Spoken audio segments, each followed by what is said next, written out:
Ici, vous avez une autre rubrique intitulée Marque. Vous avez une petite couronne ici. La couronne, qui apparaît comme ça sur les fonctionnalités Canva, vous précise que c'est disponible en version payante. Alors la version payante de Canva est à 11,99 € ou 12 € par mois, TTC.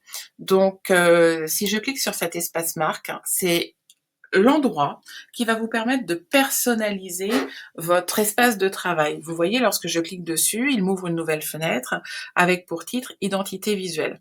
En fait, cet espace de marque vous permet, alors que ce soit pour vous, pour des clients, pour des partenaires ou autres, de créer une identité visuelle. Autrement dit, vous allez pouvoir importer un logo. De ce logo ou un visuel, de ce logo ou de ce visuel, il va identifier les couleurs se rapportant à l'identité et vous proposer en fait directement les couleurs associées. Alors je vais vous faire un exemple. Donc par exemple, ajouter des ressources, nommer votre identité visuelle. Ici, je vais nommer donc agence cas par cas, créer. Et vous voyez, couleur, en fait logo. Donc je peux importer un logo. Alors je vais aller chercher un logo par exemple, ouvrir. Voilà, mon logo. Vous voyez, je viens d'intégrer mon logo. Il a détecté la couleur utilisée au sein de ce logo. Alors, c'est pas le meilleur exemple parce que ce logo est comment de couleur grise et n'est pas multicolore. Donc, en fait, il ne peut pas me détecter ici plusieurs couleurs. Mais si je mets un autre logo, alors je vais essayer de trouver un autre logo.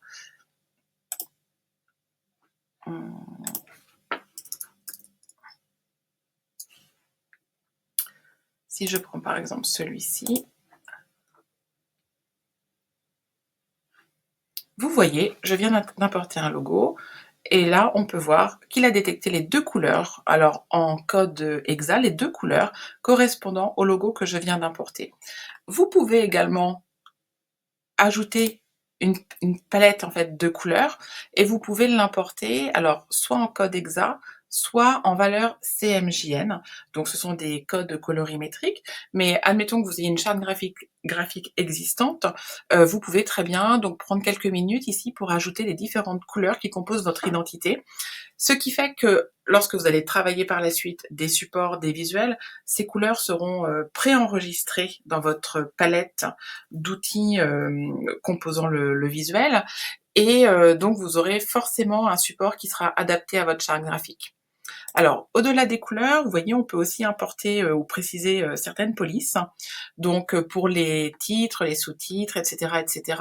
Donc, on rejoint un petit peu la notion de masque PowerPoint où on pouvait, où on peut en fait sur PowerPoint quand on prépare des masques de présentation, indiquer les polices que l'on souhaite et qui vont venir se mettre automatiquement.